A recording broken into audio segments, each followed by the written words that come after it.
What's going on, everybody? Kalipus Tech here, coming back at you with another video. In this video, we're going to be doing a quick comparison between the Motorola Moto G 5G and the Motorola Moto G Stylus 5G 2022. Now before we go any further, as always, I do want to remind you to go ahead and hit that subscribe button, and if you want to learn more about either of these phones individually, I will be linking to several other videos about them in the description, as well as some information about pricing and availability. But with that being said, let's get into it. So with the Moto G 5G, we're getting a 6.5-inch 90Hz IPS LCD display with a resolution of 720p, a PPI of 270, an aspect ratio of 20:9, and an 81.4% screen to body ratio. With the Moto G Stylus 5G, we're getting a 6.8-inch 120Hz IPS LCD display with a resolution of 1080p, a PPI of 395, an aspect ratio of 20.5:9, and an 85.8% screen to body ratio. So while the Moto G 5G doesn't have a bad display, the Moto G Stylus 5G is going to be significantly better. First of all, as you can clearly see, the Moto G Stylus 5G is a lot larger, which tends to be a good thing when you're consuming a lot of content. In addition to this, with a 1080p resolution versus 720p, the Moto G Stylus 5G is going to get a sharper and more crisp image, and with a 120Hz refresh rate versus 90Hz, the movement on the screen with the Moto G Stylus 5G is going to be a little bit faster and smoother, so if you're doing something with a lot of motion on the screen like watching a video or playing a game, you'll get a better experience overall with a higher refresh rate, and in addition to this, it's just going to feel a little bit more premium when you're using the phone in general. Another thing to keep in mind here is that with the Moto G Stylus 5G, with an aspect ratio of 20.5:9 versus 20:9,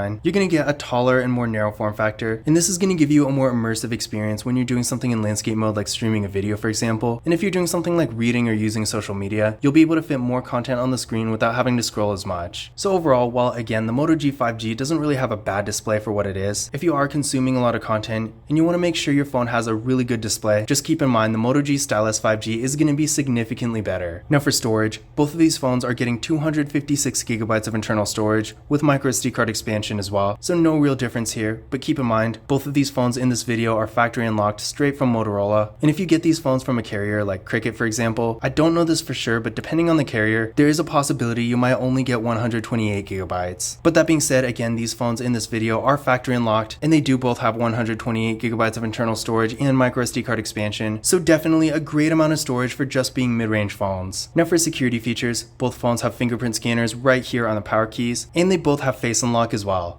So that being said, starting with the Moto G 5G, let's give these fingerprint scanners a try and see how well they work. There we go, one more time. And there we go. And moving on to the Moto G Stylus 5G. There we go, one more time.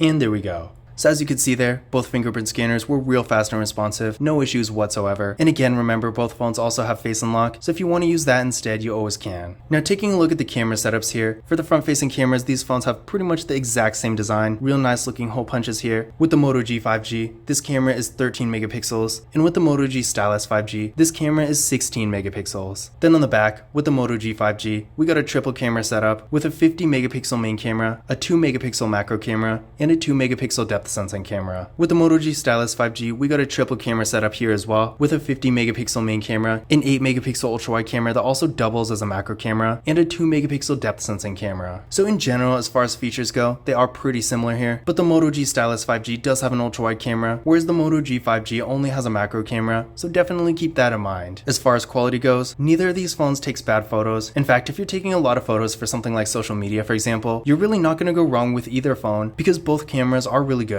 But that being said, the Moto G Stylus 5G does take significantly better photos, so if you do want the best quality between the two, then this is going to be the way to go. But again, if you're more of a casual user and you're just taking a few photos here and there, but you still want good quality, the Moto G 5G is still not going to be a bad option. And then for video, both of these phones have a max quality of 1080p in both the rear and front cameras, but the Moto G Stylus 5G can record at 60 frames per second, whereas the Moto G 5G maxes out at 30. And while this isn't really a huge difference, if you want to get smoother clips, or maybe a slow motion shot or something like that, then being able to record in 60 frames per second will come in handy. But in general, I feel like the difference is pretty much the same. The Moto G 5G doesn't record bad videos, but in general, the Moto G Stylus 5G is going to have significantly better quality here as well. Now as far as RAM and processor go, with the Moto G 5G, we're getting 6GB of RAM with the MediaTek Dimensity 700 processor, and with the Moto G Stylus 5G, we're getting 8GB of RAM with the Qualcomm Snapdragon 695 5G processor. Now ran Geekbench 5 benchmark tests on both of these phones, And with the Moto G 5G, we're getting a single core score of 545 and a multi-core score of 1684. And with the Moto G Stylus 5G, we're getting a single core score of 622 and a multi-core score of 1928. So as you can see here, there is a noticeable difference. It's not really going to be an insane difference in performance, and definitely nowhere near the difference of comparing one of these phones to something like a Samsung Galaxy S21 FE, for example. But all the same, the Moto G Stylus 5G is going to be significantly faster. So if you're doing higher end activities like mobile gaming, for example, or maybe you're just going to be on your phone a lot, you will get a better experience with the Moto G Stylus 5G. But on the other hand, the Moto G 5G is not a slow phone by any means, and if you're doing more basic activities like web browsing, social media, stuff like that, while again the Moto G Stylus 5G is still faster, the Moto G 5G will absolutely get the job done for that kind of activity. For the battery, both of these phones have 5000 mAh batteries, with the Moto G 5G supporting 10 watt fast charging and the Moto G Stylus 5G supporting 15. Now in general, a 5 watt difference in fast charging is really not going to make a difference, and in my experience, both of these phones do charge up really fast, so you're not going to have any issues there. And as far as battery life and longevity goes, with both phones having 5000 mAh batteries, you're really not going to go wrong with either of them. As far as other features go, the Moto G Stylus 5G does have NFC, so if you like to make contactless mobile payments using tap and pay, you can do that with this phone, but you won't be able to do it with the Moto G 5G because this phone does not have NFC. So definitely keep that in mind if that feature is important to you. And in addition to this, as the name suggests, the Moto G Stylus 5G does have a stylus, whereas the Moto G 5G of course doesn't. So if you do want a phone with a stylus,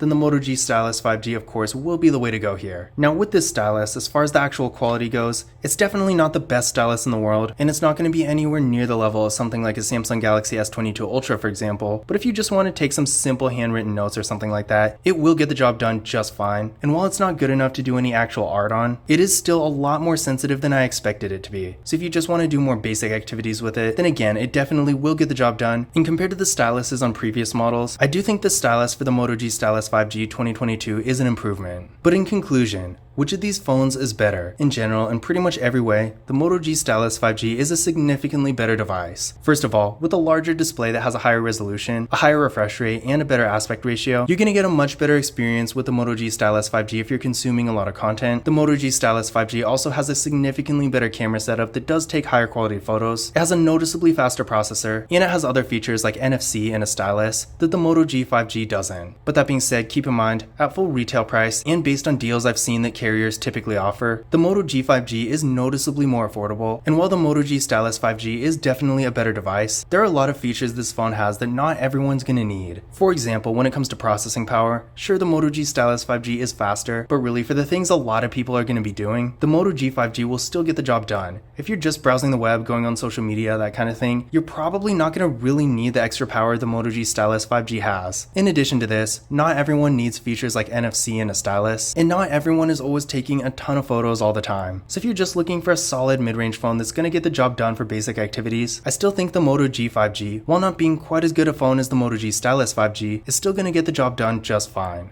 But this concludes my comparison between the Motorola Moto G 5G and the Motorola Moto G Stylus 5G 2022. Once again, if you want to learn more about either of these phones individually, I will be linking to several other videos about them in the description, as well as some information about pricing and availability because this is always changing. But that's it for this video. If you enjoyed it and found it useful, be sure to give it a thumbs up and hit that subscribe button. Don't forget to follow Kalipus Tech on Twitter and Instagram. And as always, I will see you in the next video.